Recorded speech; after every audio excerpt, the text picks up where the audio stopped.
జైనూర్ ఆదివాసీ మహిళ పైన జరిగినటువంటి దాడిని గాని అగాత్యాన్ని గాని బీఆర్ఎస్ పార్టీ తీవ్రంగా ఖండిస్తా ఉంది. ఈ రోజు ఆ మహిళను చూస్తా ఉంటే నిజంగా హృదయం చల్లిస్తా ఉంది. జీవోత్సవంలా పడి ఉంది ఆమె. నిజంగా కూడా కాన్షియస్ లా లేదు.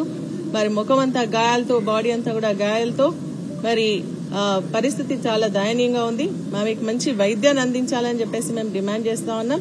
అదేవిధంగా ఒక మహిళకు ఏంటంటే ఏదైనా ఇటువంటి సంఘటనలు జరిగినప్పుడు రాష్ట్రంలో వచ్చి పరామర్శించి చేతులు దులుపుకుంటుంది ప్రభుత్వం తప్ప దానిపైన సీరియస్ గా మళ్ళీ ఇన్వెస్టిగేట్ చేసి యాక్షన్ తీసుకోవాలన్న ఆలోచన ఈ ప్రభుత్వానికి లేదు అన్నట్టుగా కనిపిస్తా ఉంది.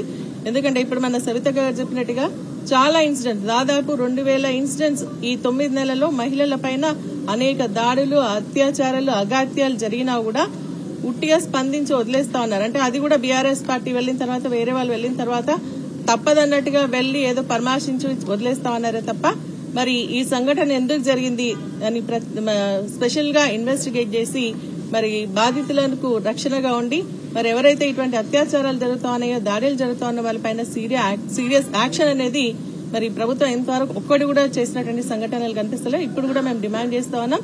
దాడిలో మరి పాల్పడేటువంటి వాళ్ళందరినీ కూడా గుర్తించి మరి వారిపైన ఇమీడియట్ యాక్షన్ తీసుకోవాలని.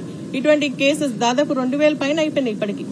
మరి ఇప్పటికైనా ప్రభుత్వం స్పందించి ఫాస్ట్ ట్రాక్ కోర్ట్స్ ఏర్పాటు చేసి ఇమీడియట్ వాళ్ళపైన యాక్షన్ తీసుకున్నట్టయితే ఇవి తిరిగి పునరావృతం కాకుండా ఉంటాయని చెప్పేసి కూడా నేను ప్రభుత్వాన్ని డిమాండ్ చేస్తాను. ఇమీడియట్ గా ఫాస్ట్ ట్రాక్ కోర్టు ఇక్కడ ఈ బాధితురాల్ని మరి ఏంటంటే నిన్న వచ్చి సీతగారు కొంత అమౌంట్ ఇచ్చేసి 1 లక్ష రూపాయలు ఇస్తున్నారు.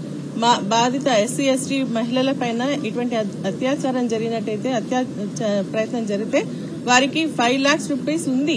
ఈ ప్రభుత్వం స్పందిస్తే 10 లక్షల రూపాయల వరకు కూడా ఎక్స్గ్రేషన్ ఇచ్చేటువంటి ఆలోచన ఉండాలి.